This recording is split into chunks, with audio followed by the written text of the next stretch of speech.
नमस्कार दोस्तों, एक बार फिर स्वागत है आपका आपके अपने चैनल पे।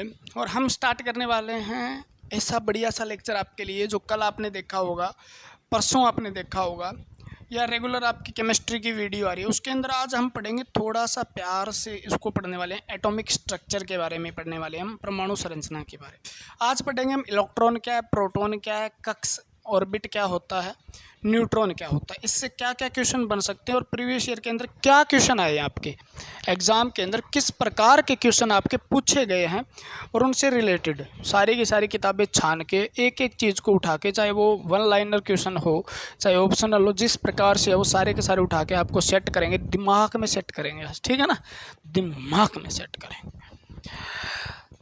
यानी हम पढ़ रहे थे परमाणु, एटम पढ़ रहे थे, और परमाणु के अंदर हमने बताया था आपको भी एक जो होता है बाहर कक्ष होता है, दो भागों में इसको बांटा जा सकता है। एक नाभिक होता है, ठीक है, कक्ष को ऑर्बिट बोलते हैं, नाभिक को न्यूक्लियस बोलते हैं। कक्ष में इलेक्ट्रॉन पाए जाते हैं। क्या पाए जाते हैं? इलेक्ट्रॉन पाए जाते हैं, और इसके अंदर प्रोटॉन प्लस न्यूट्रॉन पाए जाते हैं। प्रोटॉन प्लस न्यूट्रॉन पाए जाते हैं। अब प्रोटॉन और न्यूट्रॉन इलेक्ट्रॉन के बारे में हमें पढ़ना है, और कक्ष के बारे में, नाभिक के बारे में हमने पिछली वीडियो के अंदर डिस्कस किया था। अभी ये केंद्र के अंदर प्रोटॉन और न्यूट्रॉन से बना हुआ एक केंद्र का भाग है, परमाणु का भाग है, जिसके अंदर पॉजिटिव चार्ज होता है। ये बात हमने बताई थी भी इसके अंदर क्या है, ये धन आवेशित होता है। क्लियर हुई थी हमारी। इसके अंदर लगभग परमाणु का द्रव्यमान स्थित रहता है। नाभिक का बिना इलेक्ट्रॉन के कोई अस्तित्व नहीं होता, ठीक है, और इलेक्ट्रॉन इसके चारों ओर नाभिक के चक्कर लगाते हैं। नाभिक क्या है, ये चीज़ें हमने पीछे डिस्कस की थी, ठीक है ना। पॉजिटिव चार्ज क्यों होता है? क्योंकि इसके अंदर प्रोटॉन की मात्रा, इसके अंदर प्रोटॉन होता है, प्रोटॉन पे पॉजिटिव चार्ज होता है। वो चीज़ें आगे हम और भी डिस्कस करेंगे, उसको टेंशन लेने की ज़रूरत नहीं है, ठीक है। अब हम पढ़ने वाले हैं कक्ष क्या होता है, ठीक है ना। कक्ष या कक्ष को हम ऑर्बिट कह देते हैं, ठीक है, या कोश या सेल बोलते हैं, आप सेल कोश बोल देते हैं, ठीक है। ये है आज पढ़ने वाले। जैसे हमने पीछे डिस्कस किया, अभी ये तो प्रोटॉन और न्यूट्रॉन से बना हुआ ये नाभिक होता है। इसके चारों ओर जो वृत्तीय भाग है, यानी ये जो भाग है, ये तीनों, इनको क्या बोला जाता है? कक्ष कहा जाता है। सिंपल बात होगी, ठीक है। तो आप सीधा लिख सकते हो, या सीधा सा पहले एक आप याद कर लो। इनका नाम दिया था नेल्स, खोज की थी नेल्स बोर ने, जो रदरफोर्ड के एक स्टूडेंट थे, जिन्होंने क्या किया था, एक्सपेरिमेंट किया था किस पे? इलेक्ट्रॉन पे, कक्ष पे, किस प्रकार से इनका मतलब स्थायित्व बना रहता है एटम का। ये चीज़ें बताई थी भी इलेक्ट्रॉन जो होते हैं वो किस प्रकार से एक ऑर्बिट से दूसरे ऑर्बिट में जा सकते हैं। ये चीज़ें नेल्स बोर ने बताई थी सबसे पहले। तो नेल्स बोर ने सबसे पहले किसका जिक्र किया था? कोश सेल कक्ष का जिक्र किया था, ठीक है ना। तो इसकी खोज किसके द्वारा हुई? तो आपका आंसर देना है नेल्स बोर द्वारा। मोस्ट इंपॉर्टेंट पहला क्वेश्चन बनता है, नेल्स बोर द्वारा किसकी खोज हुई थी? कोश की खोज हुई थी। अब जब हम नेल्स बोर ने इनकी खोज की, तो ये क्या है, तो जो कोश होता है ना, वो क्या होता है? आप कहोगे नाभिक के बाहर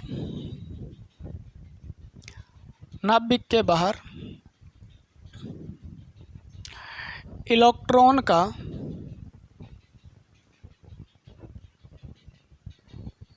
सर्कुलर पाथ जो होता है, वृत्तीय पथ, रास्ता,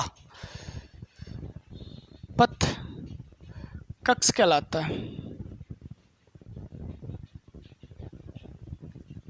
ये बात आपकी पूरी हो गई। अब छोटी छोटी चीज़ों में लिखेंगे, यानी जो नाभिक है उसके बाहर इलेक्ट्रॉन जिस रास्ते से चक्कर लगाते हैं, ठीक है ना, चक्कर लगाते हैं, जिस रास्ते से चक्कर लगाते हैं, आप ये बात भी लिख सकते हो, इलेक्ट्रॉन जिस रास्ते से, यानी इलेक्ट्रॉन का वह वृत्तीय रास्ता कह सकते हो, ठीक है ना, सर्कुलर पाथ कह सकते हो, रास्ता जिसमें वह चक्कर काटते रहते हैं बेचारे, ठीक है ना। क्या करते हैं? सर्कुलर मोशन जो होता है इसके अंदर जो इलेक्ट्रॉन करते हैं उसको हम कक्ष कहते हैं, कक्षा कहते हैं, कोश सेल कहते हैं। ये ये क्या है? कक्ष। ये नाभिक है। नाभिक के चारों ओर जो रास्ते होंगे, इलेक्ट्रॉन जिस रास्ते से, जैसे पृथ्वी हमारी सूर्य के चारों ओर घूमती है, उसी प्रकार इलेक्ट्रॉन नाभिक के चारों ओर घूमते हैं। ठीक है, यानी सूर्य के चारों ओर जिस प्रकार ग्रह घूमते हैं, जैसे बुध हो गया, शुक्र हो गया, बृहस्पति हो गया आपका, या शनि हो गया आपका, अरुण वरुण हो गया, जिस प्रकार से वो चक्कर लगाते हैं उसी प्रकार इलेक्ट्रॉन भी नाभिक के चारों ओर, ठीक है ना, नाभिक को अपना केंद्र मान के उसके चारों ओर चक्कर लगाते हैं। उस चक्कर लगाने वाले रास्ते को जो कहा जाता है वो क्या कहा जाता है? उसको कक्ष कहा जाता है।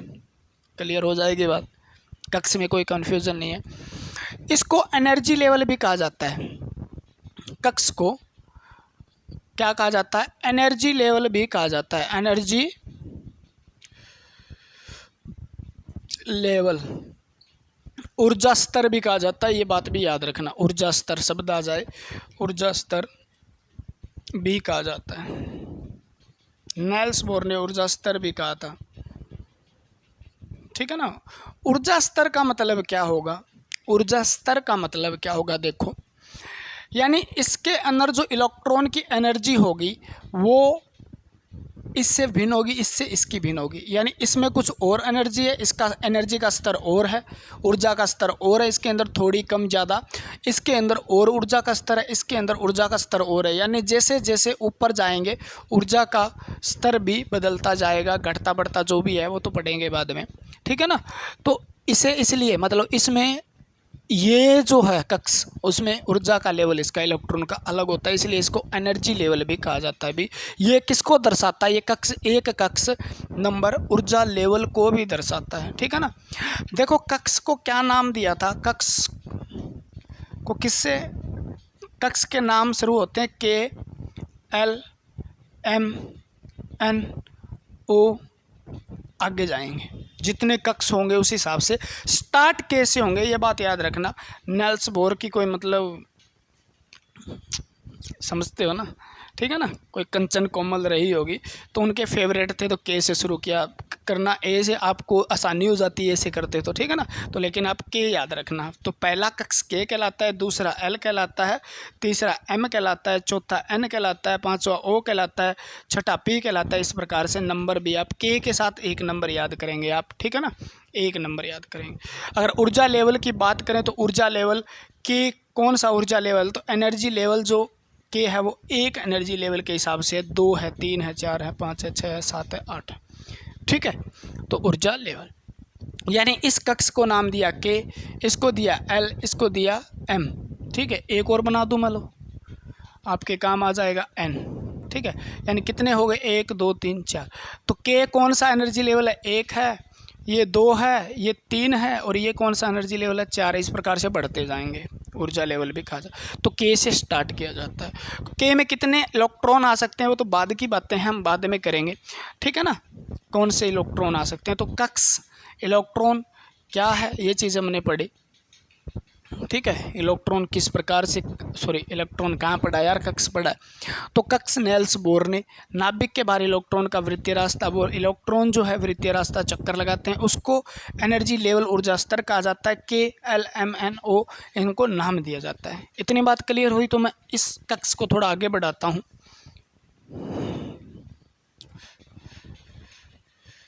ना ना ना ना ना ना ना ना, देखो मैं कह दूं ऊर्जा एनर्जी लेवल इसको, तो एक बात याद रखना आपको, जो कक्ष एनर्जी लेवल के हिसाब से के को हम 1 देते हैं, एल को हम 2 नाम दे देते हैं, एम को हम 3 नाम दे देते हैं मान लो याद करने के लिए, और इसको 4 दे देते हैं। ठीक है। तो के क्या है? सबसे नज़दीक है। किसके नज़दीक है? नाभिक के। के सबसे नाभिक के नज़दीक है। तो एनर्जी लेवल का मतलब क्या हुआ? यानी नाभिक जो है उसके कोई नज़दीक कक्ष है,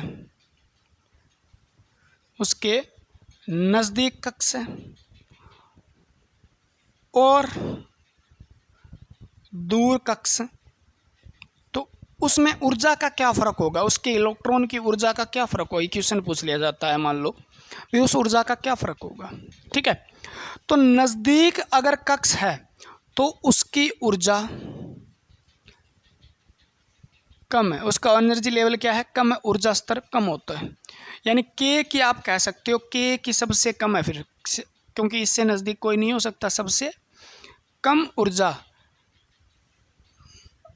किस में पाई जाती है, इलेक्ट्रॉन के अंदर सबसे कम ऊर्जा जो पाई जाती है वो के वाले इलेक्ट्रॉन के अंदर पाई जाती है। यानी के कक्ष के अंदर जो इलेक्ट्रॉन चक्कर लगाते हैं ना, उसमें सबसे ऊर्जा कम होती है। ये बात याद रखना, आप काम आएगी आपको। काम क्यों आएगी, क्योंकि जब ये चेंज करेगा ना अपना कक्ष, तो वहाँ पे आपसे क्वेश्चन पूछा जाएगा, उत्सर्जन करना पड़ता है या ग्रहण करना पड़ता है। ठीक है ना, हो जाएगी। अब जो दूर कक्ष है ना, उसकी जितना दूर जाएगा उसकी ऊर्जा ज़्यादा हो जाएगी। यानी मैं के से बात करूँ तो एल की ज़्यादा है, एल से एम की ज़्यादा, एम से एन की ज़्यादा, एन से ओ की ज़्यादा होगी, ओ से पी की ज़्यादा होगी। यानी जो पी कक्ष में चक्कर लगा रहे होंगे उसमें और भी ज़्यादा ऊर्जा होगी जितना दूर जाएगा। यानी इलेक्ट्रॉन नाभिक से जितना दूर जाएगा उतने ही उसके अंदर ऊर्जा ज़्यादा होगी। ठीक है ना, तो ऊर्जा ज़्यादा होगी। ठीक है ना, ज़्यादा होगी। तो सबसे ज़्यादा किसकी है वो तो हमें इलेक्ट्रॉन दे के बताए या कक्ष दे के बताए तो हम बता सकते हैं भी यहाँ ज़्यादा से ज़्यादा उस कक्ष की ऊर्जा हो सकती है जो सबसे दूर होता है। ठीक है, तो उस हिसाब से अब मैं एक बात कहूँ आपसे भी, इस कक्ष जो है उसको मैं कोई इलेक्ट्रॉन एम में है और उसको एल में लेके जाना चाहता हूँ तो उसको ऊर्जा का क्या करना पड़ेगा, तो उसको ऊर्जा का क्या करना पड़ेगा। मैं कह दूँ यहाँ पे कोई चीज़ ज़्यादा है और यहाँ कम आएगी, तो आप कहोगे ज़्यादा उतने को बाहर निकालना पड़ेगा। स्पष्ट बात है ना, भी कोई चीज़ कम आएगी। मैं कह दूँ एक तो ये मार्कर है और ये एक मार्कर है, ये बड़ा मार्कर ये पतला मार्कर है। अब मैं इसको जितनी जगह थी, मान लो जितनी इसके अंदर ऊर्जा थी या इसके अंदर शाही थी, मान लो इंक थी और इसके अंदर ज़्यादा है, मैं इसके अंदर इसको भरना चाहूँ तो पूरी तो नहीं आ सकती इस वाले इंक ना, इसलिए क्या करना पड़ेगा, इसकी इंक को निकालना पड़ेगा। यानी ऊर्जा से कंपेयर करो इंक का, यानी इसको इस वाले इंक को इसमें डालना है तो इस वाले इंक को निकालना पड़ेगा। तो वो सेम समझो, मैंने ऊर्जा ज़्यादा है तो कम वाले में जा रहा है तो ऊर्जा कम करनी पड़ेगी, तो कम करनी पड़ेगी। तो आप लिख लो ये बात है भी, निम्न स्तर ऊर्जा स्तर, और दूसरे को क्या लिखोगे, जिसकी ज़्यादा है तो आप कहोगे उच्च ऊर्जा स्तर।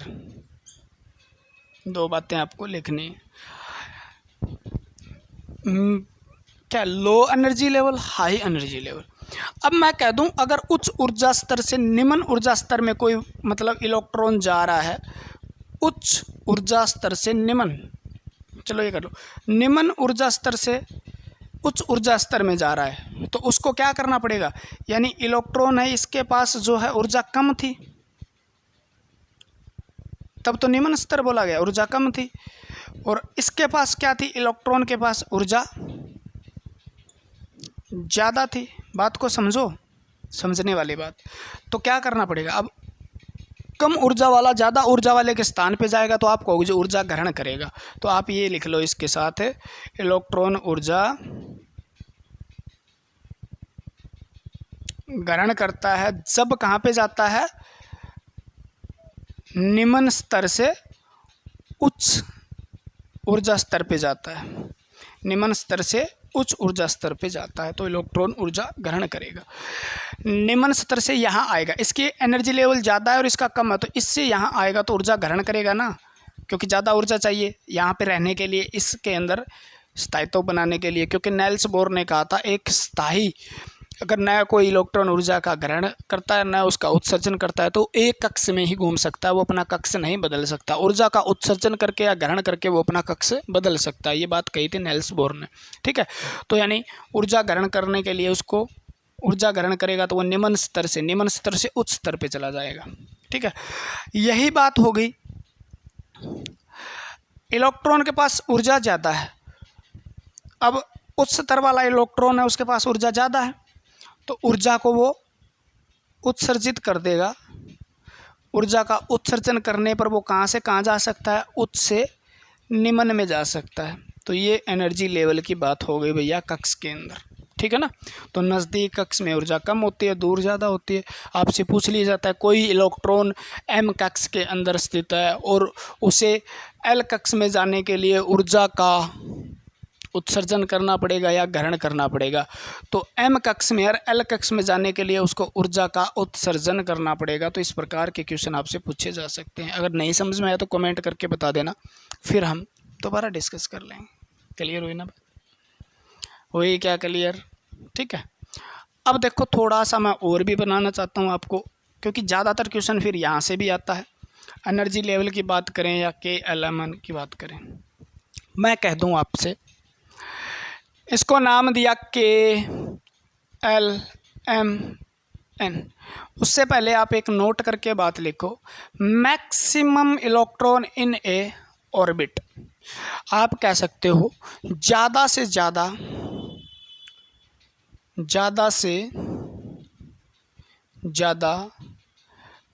कक्ष में इलेक्ट्रॉन, यानी एक कक्ष के अंदर ज़्यादा से ज़्यादा कितने इलेक्ट्रॉन आ सकते हैं। तो इसके लिए हमें क्या पढ़ना पड़ता है, बराबर है 2n⁻²। मोस्ट इम्पोर्टेंट है। किसी भी कक्ष के अंदर आपको क्या करना है, आपको करना है इलेक्ट्रॉन का पता करना है भी उस कक्ष के अंदर कितने इलेक्ट्रॉन आ सकते हैं। तो आपको इस फार्मूले का ज्ञान होना ज़रूरी है, ठीक है ना। इस फार्मूले का ज्ञान आपको बिल्कुल आसानी से आ जाएगा। K कितने नंबर पे आता है, 1 नंबर पे आता है। L कितने नंबर पे, 2 नंबर। K से शुरू करके आगे तो आप कर ही लोगे, ये 4 पे आता है। LMN 5 पे आता है। अब मैं कह दूं K के अंदर कितने इलेक्ट्रॉन ज़्यादा हो सकते हैं। तो N का मतलब क्या है, यहाँ से N का मतलब है नंबर ऑफ ऑर्बिट या ऑर्बिट नंबर।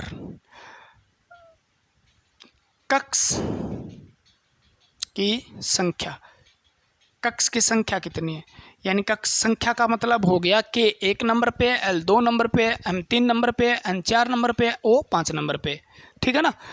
क्या है, 1 नंबर पे K आता है। K से आप कंचन याद करोगे, कंचन से आपको याद करना है भी एटम शुरू हुआ था, ठीक है ना।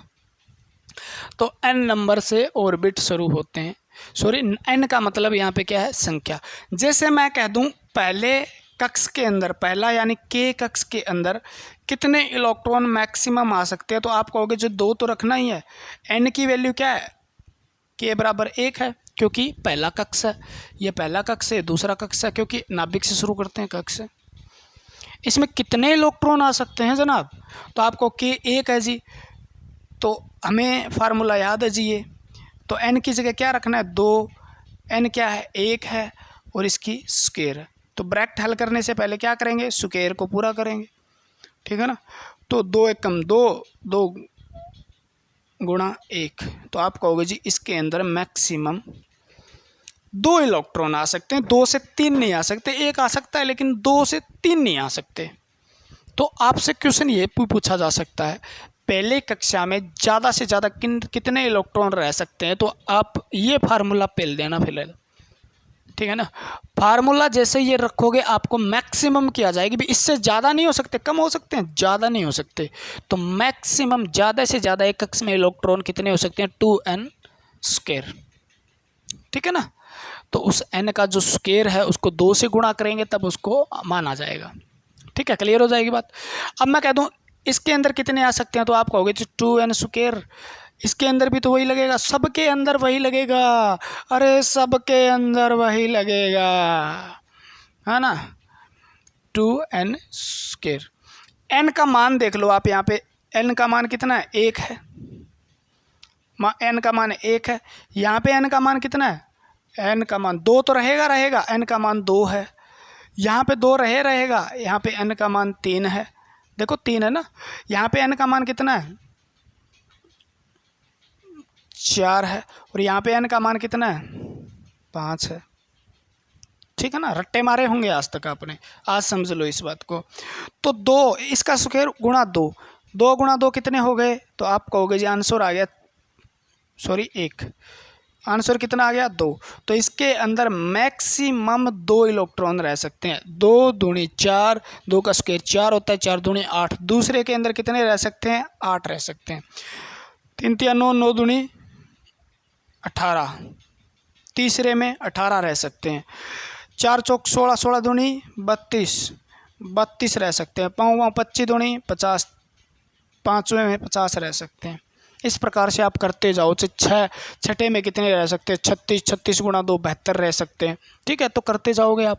अगर आपको ये पता है तो ये फार्मूला याद करना है। सीधा पूछ लिया जाता है पहले में कितने, रट्टा नहीं मारना है, बस रट्टा नहीं मारना है, इसको याद करना है। 2n square, 2n square. ठीक है ना। इसके अंदर वैल्यू पुट करोगे आप, भी पहला पूछे, दूसरा पूछे, तीसरा पूछे, चौथा पूछे, मैक्सिमम कितने रह सकते हैं, कितने आ सकते हैं। मैं कह दूं दूसरे में 8 आ सकते हैं, 7 भी हो सकते हैं, नीचे हो सकते हैं, ऊपर नहीं हो सकते। बात को समझो, नीचे हो सकते हैं, 8 से 9 नहीं हो सकता। 9 के लिए फिर अगले कक्ष में जाना पड़ेगा। अगर किसी के पास मान लो 8 2 10 11 इलेक्ट्रॉन है, किसी परमाणु के पास 11 इलेक्ट्रॉन है, तो पहले 2 भरेगा वो, फिर 8 भरेगा, 8 के बाद 10 हो गए। अब इस कक्ष में अकेला घूमेगा वो। समझ में आई बात? ठीक है, यानी मैक्सिमम 8 हो सकते हैं, इसमें मैक्सिमम 2, इसमें मैक्सिमम 18, इसमें 32, इसमें 50। कम से कम की बात नहीं कर रहा, ज़्यादा से ज़्यादा की बात कर रहा है। ठीक है ना, कम से कम की बात नहीं कर रहा, ज़्यादा से ज़्यादा की बात कर रहा है। तो ज़्यादा से ज़्यादा 50। ठीक है, नोट करके एक बात लिख लेना, नोट करके एक बात लिख लेना। कोई बाहरी कक्ष है ना, कोई बाहरी बाह्यतम कक्ष, ठीक है ना, यानी लास्ट कक्ष जिससे बाहर कोई कक्ष नहीं है, उसके अंदर मैक्सिमम ज़्यादा से ज़्यादा 8 इलेक्ट्रॉन रह सकते हैं किसी भी परमाणु के अंदर। ठीक है ना, बाह्यतम कह रहा हूँ, बाहरी कक्ष नहीं, बाह्यतम कक्ष। कहाँ लिखूँ रे? ठीक है, तो ये तो हो जाएगा आपका ना 2 8 18 32 50, कैसे भी लिख लेना इसको। ठीक है, ऐसे याद करो। के अंदर कितने? 8 के अंदर। रट्टा नहीं मारना है भैया, रट्टा नहीं मारना है, मैं कहता हूँ रट्टा नहीं मारना है, याद करना है। ठीक है ना। अब देखो, एक बात लिख लो नोट करके, ये पेपर में सीधा आया हुआ है। किसी भी परमाणु में, परमाणु नोट करके लिख लो कि बाह्यतम यानी बाहरी बाहरी कक्ष में 8 इलेक्ट्रॉन रह सकते हैं।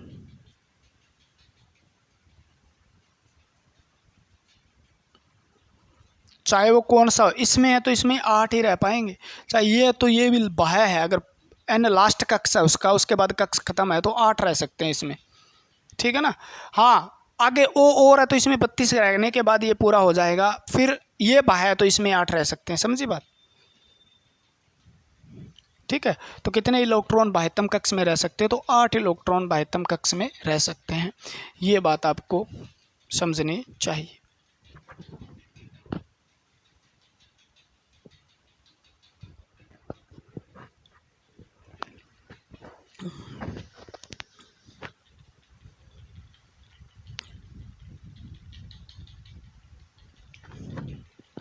ठीक है, अगली तो कोस अपना खत्म होता है। कोस इलेक्ट्रॉन का वह रास्ता है जिसके से क्या होता है, इलेक्ट्रॉन चक्कर लगाते हैं बेचारे, है ना। इलेक्ट्रॉन क्या करते हैं? चक्कर लगाते हैं। कक्ष क्या होता है इसके बारे में हमें समझना था, हमने समझा। समझ में नहीं आया तो आगे आगे आता जाएगा, क्योंकि आप रेगुलर क्लास लगाओगे तो मैं पिछली क्लास को टच साथ में कनेक्ट करके उसके साथ लिंक बना के अगली क्लास समझाता हूँ, ताकि वो क्लास रिवीजन भी हो जाए उसका, और आगे क्लास आपको समझ में आती जाए। आपको पिछली क्लास में समझ नहीं आया तो अगली में आएगा, अगली में नहीं आया तो उसमें अगली में आएगा। समझ में सब कुछ आएगा, एक भी चीज़ छोड़ेंगे नहीं आप। ठीक है ना। अब आपको पढ़ने हैं परमाणु कण, एटम पार्टिकल। तो परमाणु कण कितने होते हैं? तो आप इस बात को याद रखो, परमाणु कण क्या थे? परमाणु में पाए जाने वाले पार्टिकल। ठीक है ना। ये था आपका प्रोटॉन, और ये था आपका न्यूट्रॉन, और ये था आपका इलेक्ट्रॉन। 3 कक्ष थे, 3 कण थे। सबसे पहले इनकी 3 बातें हमें याद करनी बहुत ज़रूरी है। 3 बातें याद कर लोगे ना, 3 बातें, तो उसके बाद आपका दिमाग सही रहेगा। 3 बातें क्या है? इसका द्रव्यमान क्या होता है, इनका मास क्या होता है, यानी इसका भार जो क्या होता है, या इन पे आवेश कौन सा होता है। तो सबको पता है भैया, सबको इस पे चार्ज कौन सा होता है, और ये पता नहीं है ना, तो आज पता चल जाएगा। और इसके बाद भी पता नहीं रहेगा तो इसका मतलब पता कट जाएगा, ठीक है। यानी इस पे चार्ज कौन सा होता है, तो इस पे होता है प्रोटॉन पे positive proton, positive proton, proton से पॉजिटिव बना, क्या बना, प्रोटॉन से पॉजिटिव बना, यानी इस पे धन आवेश होता है। प्रोटॉन पे चार्ज कौन सा होता है, धन आवेश होता है। इसको 1+1 भी लिख सकते हो, इसको आप +1 1 यूनिट मान लो, इस पे क्या होता है, आवेश होता है। न्यूट्रॉन न्यूट्रल होता है। न्यूट्रॉन क्या होता है, न्यूट्रल होता है, इस पे कोई भी चार्ज नहीं होता, ये न्यूट्रल होता है। न्यूट्रल का मतलब ये उदासीन होता है बेचारा, इस पे न तो पॉजिटिव चार्ज है न नेगेटिव चार्ज है, कोई भी चार्ज नहीं होता, न्यूट्रल होता है। न्यूट्रल होता है न्यूट्रॉन, ठीक है। इलेक्ट्रॉन जो होता है उस पे होता है नेगेटिव चार्ज, ठीक है, यानी इस पे होता है ऋण आवेश।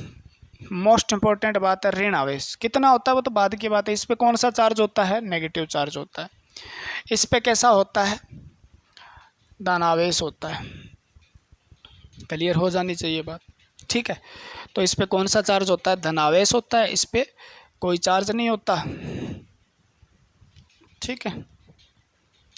इस पे कौन सा चार्ज है, पॉजिटिव है, इस पे कोई भी चार्ज नहीं है, तो आप ऐसे लिख लो इसको, कोई भी चार्ज नहीं है।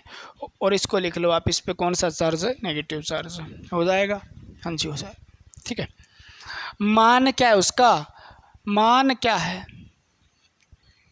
कितना होता है, कितना होता है, कितना होता है, ठीक है। तो वो होता है 1.6 गुणा 10 की पावर -19 कूलाम, ठीक है। और इसके आगे आपको लिखना है ये शब्द जरूर, क्योंकि चार्ज क्या है, पॉजिटिव है, और कूलाम के अंदर आवेश को मापा जाता है। आवेश को जो मापा जाता है वो किस में मापा जाता है, कूलाम में, ठीक है। किस में मापा जाता है, कूलाम में। एक ESU में भी मापा जाता है, वो याद करने की जरूरत नहीं है। इलेक्ट्रोस्टैटिक्स यूनिट, विद्युत स्थिर इकाई, ठीक है, उसमें भी मापा जाता है। कूलाम के अंदर मापा जाता है। 1.6 10 की गुणा क्या है, -19 इसका कूलाम होता है। सेम इलेक्ट्रॉन का होता है, लेकिन इसके आगे लिखा होता है -1.6 गुणा 10 की पावर है 19 कूलाम, हो जाएगा। और इस पे बात करें तो 0 कूलाम होता है, 0 कूलाम होता है। क्वेश्चन बन सकता है यहाँ से। चार्ज दोनों में बराबर होता है, चार्ज का मान दोनों में बराबर होता है, इलेक्ट्रॉन प्रोटॉन के अंदर, ठीक है। और जिस नाभिक के अंदर आपको पता है, जिस परमाणु के अंदर प्रोटॉन बराबर इलेक्ट्रॉन होते हैं, तो वो आपको पता है उदासीन होता है। और नॉर्मल साधारणतः परमाणु उदासीन होता है, उसके अंदर पर कोई चार्ज नहीं होता, क्योंकि इलेक्ट्रॉन पे नेगेटिव है, प्रोटॉन पे पॉजिटिव है, तो दोनों इलेक्ट्रॉन प्रोटॉन बराबर होते हैं। तो जो है नाभिक परमाणु को किस में दर्शाते हैं, वो उसका चार्ज जो है उदासीन दर्शाते हैं, वो न्यूट्रल होता है। अगर प्रोटॉन बराबर इलेक्ट्रॉन होते हैं, तो ये बात आपको पता होनी चाहिए। बात ये क्लियर हो जाएगी इतनी। अब इसके बाहर की बात करें, द्रव्यमान की बात करें, तो याद कैसे रखोगे, इसमें थोड़ा सा कन्फ्यूजन रहता है, ठीक है।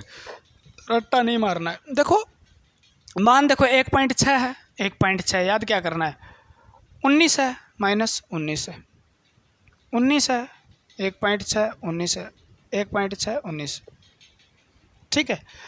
ये किसकी बात हो रही है? आवेश की बात हो रही है। किसकी बात हो रही है? आवेश। तो आप ऐसा भी याद कर सकते हो, आवेश के अंदर ये देखो मेरे को 9 नज़र आ रहा है और ये 1 नज़र आ रहा है, ठीक है ना।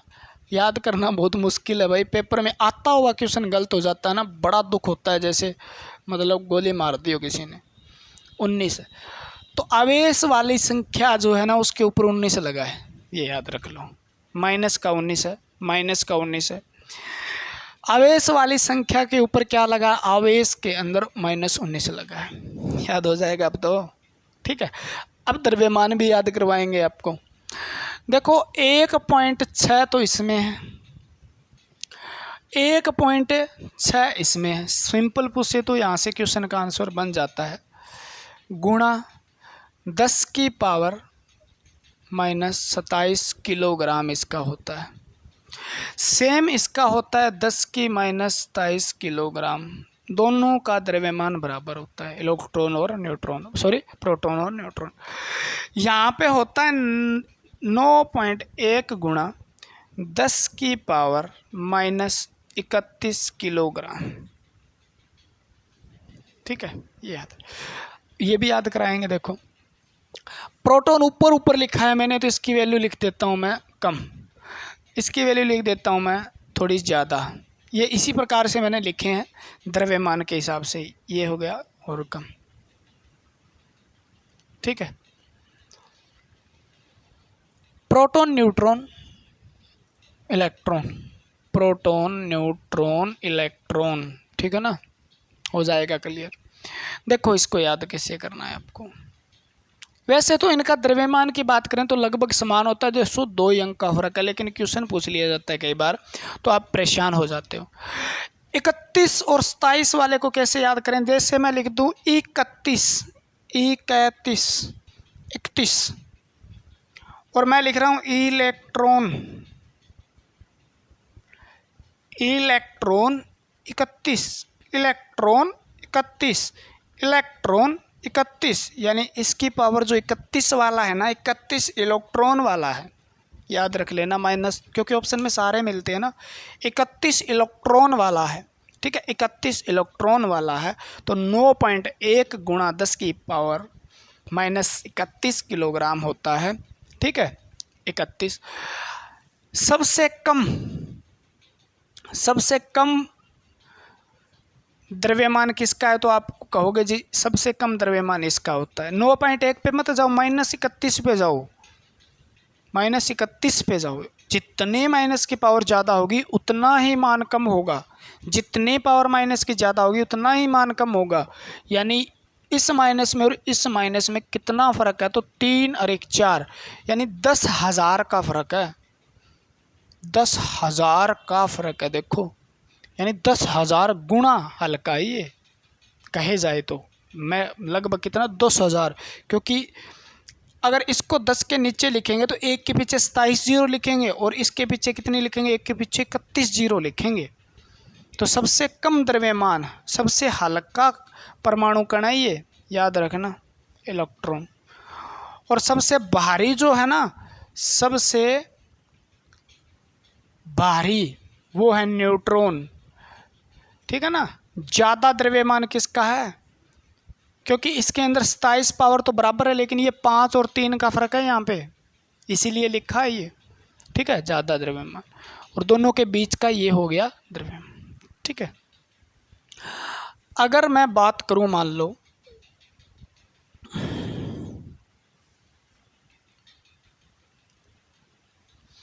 एक यूनिट होती है AMU, atomic mass unit, atomic mass unit,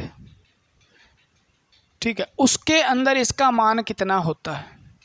atomic mass unit के अंदर इसका मान कितना होता है? तो प्रोटॉन का होता है 1.007 AMU, ठीक है ना। कितना होता है? 1.007 AMU। इसका होता है 1.008 AMU एटॉमिक मास यूनिट में। और इसका कितना होता है? तो याद करने पड़ेंगे भैया, मैं तो थोड़ा सा आपको अंदाज़ा लगा सकता हूँ, बाकी ये दिया हुआ है 0.00549, 5 और 4 9 mu।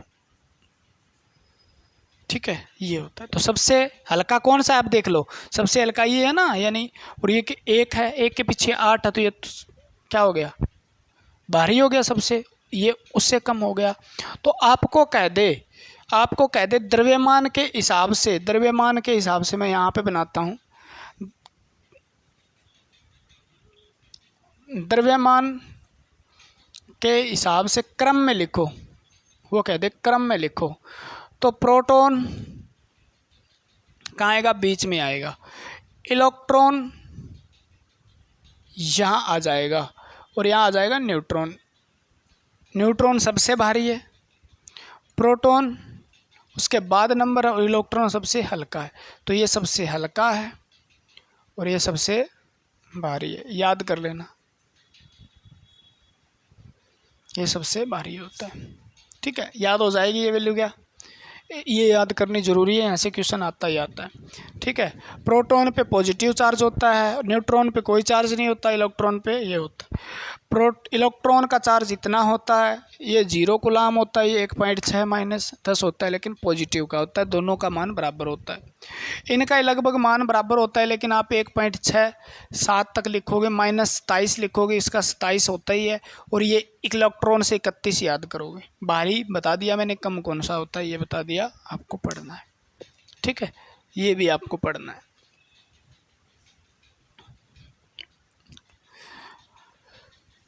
ना ना ना ना ना ना ना ना ना ना ना।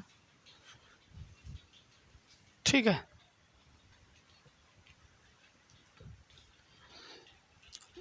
कहाँ चली गई क्लास, कितना भी खींच लो भैया, चली ही जाती है।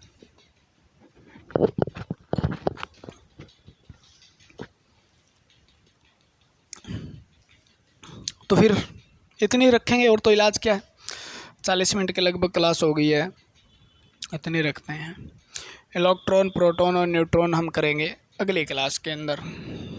ठीक है, समझाया कितना, इलेक्ट्रॉन, प्रोटॉन, न्यूट्रॉन के बारे में बाकी बातें हम पढ़ेंगे कल की क्लास में। उसके बाद इलेक्ट्रॉनिक विन्यास पढ़ेंगे, एक एक चीज़ें एक एक के साथ आराम से पढ़ेंगे। ठीक है ना, तो आज के लिए इतना ही। जय हिंद, जय भारत, मिलते हैं कल इसी वीडियो के साथ।